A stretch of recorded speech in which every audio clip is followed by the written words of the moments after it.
Oh, I'm sorry. I left my blood tester at home today. So you're just going to have to take my word for it that my blood sugars are doing fantastic. They're right around 120 all the time. If this is something that you have told your endocrinologist because you were embarrassed or you wanted them to think you were doing better than you are, you're not alone. I think a lot of us have done this. If you have been diabetic for a longer period of time than your meter or your pump has been able to been downloaded by your endocrinologist team. Hey guys, my name is Ryan and I am a type 1 diabetic. I've been a diabetic for going on 35 years. So I definitely fit this category of people who have lied to their endocrinologist about how well their blood sugars are doing.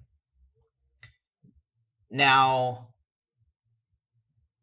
I don't do that anymore because I don't have to. Guys, my blood sugars have been doing fantastic. And not only that, now your endocrinologist takes your pump, they download it, they can see what your blood sugars are if you're inputting that information into your into your pump, if you don't have a CGM and that if it's not all linked together. I am now on the Tandem T-Slim and the Dexcom G6 that work together. So when I give my pump to the endocrinologist, like I did last time I went, they're able to download and see what my blood sugar range is at all times. And so even if they ask me, "Hey, how your blood sugar's doing?" and I say, "Oh, yeah, they're right at this all the time." They're going to be able to look at it and tell me I'm wrong. Or, "Hey, yeah, you're right. Like your blood sugars look really good." And that is a huge game changer in the sense of like not being able to lie so that your endocrinologist can give you the right advice on what's going on. I spent a lot of my time in the past telling the endocrinologist one thing when really it was different, not really even knowing why I did it, right? It's kind of like when you go to the dentist and the dental hygienist is looking at your teeth and they're poking and prodding and like your gums are bleeding. How often do you floss? Oh, every night I floss. Well, let me tell you what, guys. They know better than that. If you're one of those people that tells your hygienist that you floss, but you don't, we know. No reason that you need to lie. If you lie to your endocrinologist, they can't help you the right way. Now, I will say this as a caveat to that, right? Is that like I've talked about in my other videos, and if you haven't seen my other videos, go back and subscribe to my channel, check out my other videos, and you'll really get a better understanding of why I'm making this channel.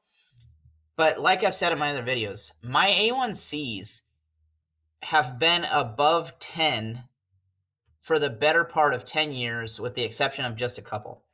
And if I'm telling the endocrinologist that my average blood sugar is running around 120, they should have instantly said, "What are you talking about?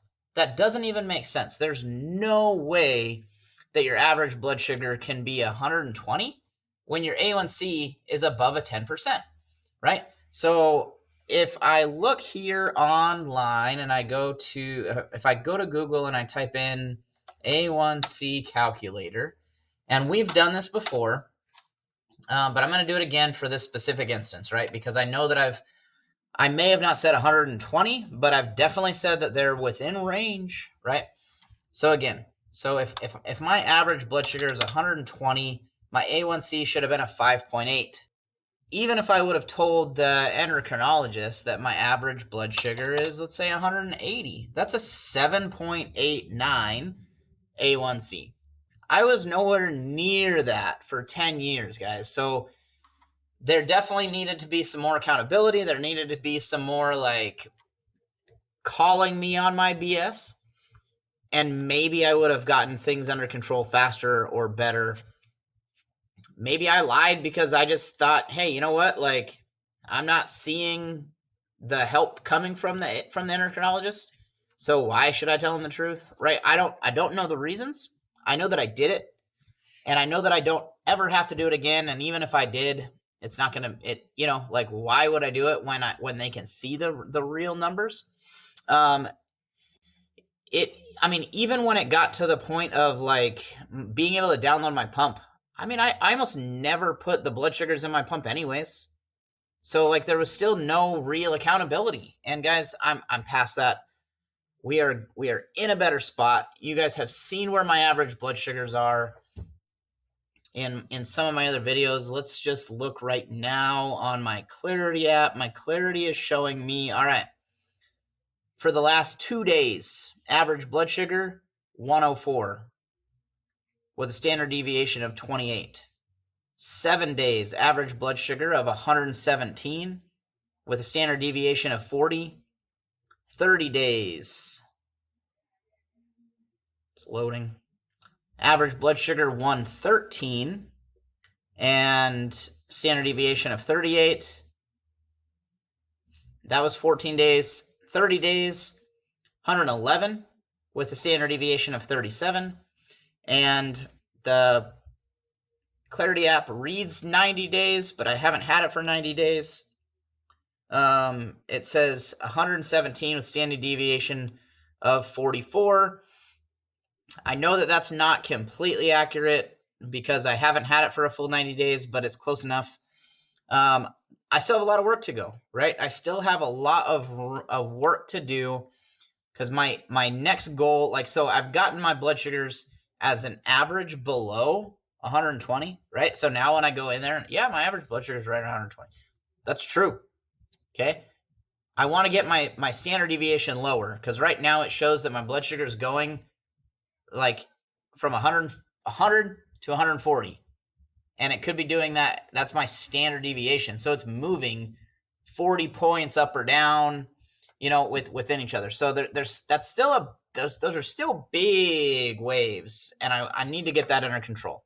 So I'm working on that. I'm trying to get this done, and it's stepping stones, right? But you know what, guys? It's never too late to get your blood sugars and your diabetes under control. I want to continue down this journey with you. I look forward to continuing down this journey with you. And I want to see all of us in this community just be better with our diabetes. Guys, you got this. I'll talk to you guys soon.